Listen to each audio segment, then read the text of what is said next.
안녕하십니까, 정인태입니다. 차기 대통령감 1위 이재명 지지율 점점 하락하는 이유. 네, 여론조사가 나왔어요. 이데일리에서 보도했고 한국갤럽에서 여론조사 실시했는데요. 차기 대통령은 이재명이다. 네, 이게 이제 1위를 달리고 있는데 20% 지지율이 깨졌다라는 것입니다.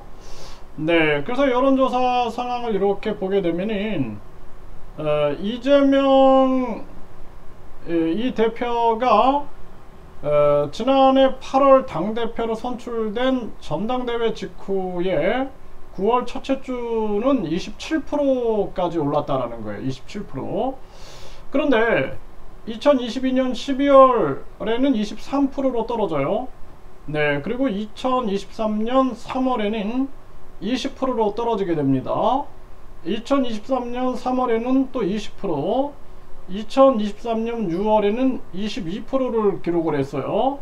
그런데 이번에는 이제 19%로 떨어지게 된 거죠. 네, 그래서 차기 대통령 이 1위를 차지를 했어요. 그런데 보면은 1위로서 19%가 나왔습니다. 20%대가 깨진 거고, 뒤를 이어서 한동훈이 12%가 나왔어요. 12%.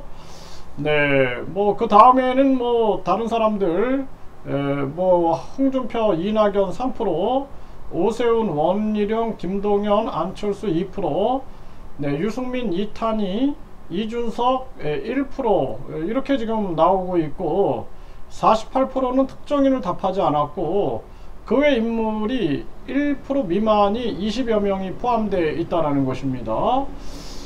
네, 그래서 뭐 한동훈 같은 경우에는 이제 시간이 가면 갈수록 한동훈은 이제 뭐 실체가 드러날 거다, 저는 그렇게 보고 있고, 이재명 대표 같은 경우에는 지금 이렇게 지지율이 떨어지는 이유가 뭐냐, 결국에는 사실상 대선에서 본인이 여당 대표로 나와가지고 떨어졌어요. 네, 떨어졌으면은 그때 자중했어야 되는 거예요.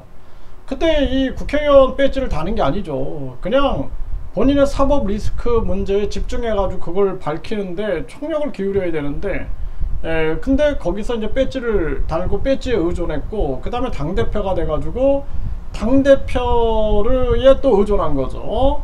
그러니까 당을 본인의 사법 리스크에 본인은 아니라고 하지만 활용할 수밖에 없는 상황이 돼버리는 거죠. 이용할 수밖에. 그러니까 그 속에서 당내의 지도력이 발휘가 안 된 거예요. 그러니까 당내에서는 계속 갈라치기가 되는 거고, 반명 세력들이 계속 부딪히는 상황들이 만들어지고 있는 거죠. 그리고 또 이제 문제는 또 문재인이죠. 문재인이 적극적으로 이재명을 지지하거나 이재명을 밀지 않아요. 보면은 은근히 그냥 문재인은 또 문재인파 관리를 하고 있는 거죠. 이낙연이라든지. 그러다 보니까 이게 이제 악재가 되는 거예요. 악재가. 사실상 문재인은 스스로 출당을 해야 되거든요. 탈당을 해야 되는 거예요. 만약에 문재인이 이재명의 길을 열어주고 싶다 그러면은 탈당을 해야 되는데 탈당 안 하고 정치력을 계속 발휘하고 있는 거죠. 이게 이제 하나의 악재거든요. 그래서 이 참 어떻게 보면은 어려운 문제인데, 그 문재인을 탈당시켜야 되는 거예요. 문재인은 이미 심판을 받은 사람 아니에요. 심판을 받은 사람. 근데 그 심판을 받은 사람한테 계속 끌려가고 있는 그러한 형국이 나오고 있는 거예요. 그래서 민주당 내부에서도 이재명의 이 차기 대통령감이 계속 떨어지고 있는 이유, 이렇게 이제 분석할 수 있는 게, 또 하나는 뭐냐면은 본인이 약속을 안 지키는 거예요. 자꾸 약속이 번복되는 거죠. 그러니까 국회의원 국민 소환제를 하겠다라고 했어요. 당대표 출마하면서 안 하고 있잖아요. 그리고 국민들이 이제 실망하는 거예요. 거짓말이구나, 못 믿겠다, 이렇게 돼버리는 거죠.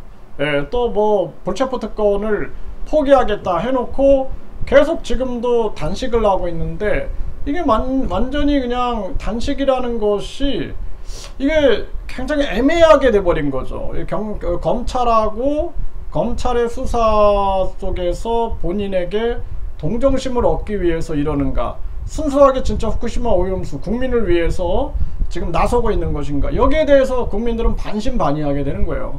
차라리 그냥 이재명이 뒤로 물러나 있으면서 다른 민주당의 사법 리스크 없는 사람들이 후쿠시마 오염수 문제를 가지고 싸운다든지, 홍범도 흉상 이전 문제를 가지고 싸운다든지, 또 강제징용 제3자 변제 문제를 가지고 싸운다든지, 윤석열의 오만과 독선에 싸운다든지 하면 도리어 거기서 이제 사람들이 희망을 볼 텐데, 지금 국민들은 절망 가운데 있는 거죠. 이대로 가면은 완전히 뭐 우리가 과거에 문재인이 친북, 친중했던 것처럼 윤석열이 지금 친일, 친미하고 있는 거거든요. 정작 중요한 것은 대한민국파가 되고 국민 주권파가 되고 국민파가 돼야 되는데, 엉뚱한 짓거리들을 하니 국민들의 삶만 굽핏해지는 거예요. 과거에 뭐 신라가 당나라에 의존하고 고려가 원나라에 의존하고 조선이 또 명나라 청나라에 의존하고 또 그냥 일제시대를 맞아가지고 일본한테, 또 미군정 시대를 맞아서 또 미국한테, 이게 반복인 거예요. 4대주의 반복입니다. 우리 국민들은 사실 국민의 대통령을 뽑았지 뭐 일본의 뭐 부통령을 뽑은 것도 아니고 미국의 부통령을 뽑은 것도 아니죠. 김정은이의 쫄따구를 뽑은 것도 아니고 시진핑 쫄따구 뽑은 거 아니죠.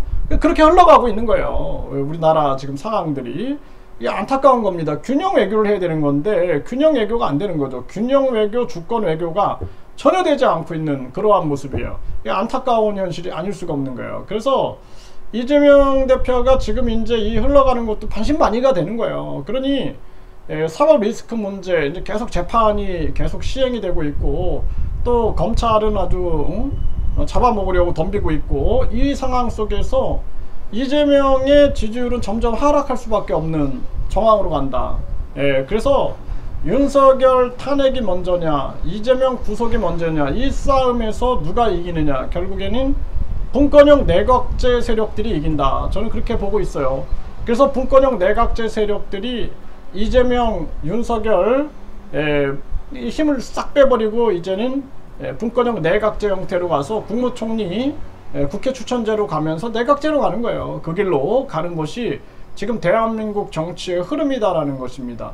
국민만 고통받는 거죠. 과거부터 계속 보면은 이 정치꾼 놈들이 정치를 제대로 못해서 국민들만 고통을 받고 국민들만 나라를 잃게 되고 핍박을 받게 되고, 이런 것들이 계속 반복되고 있는 대한민국의 역사다. 이게 굉장히 가슴 아픈 대한민국의 역사적 현실이 아닌가. 우리 국민들은 국민소환제, 국민투표제, 국민발안제를 외쳐서 직접민주제, 분권형 직접민주제를 외쳐야 된다, 이렇게 말씀드립니다.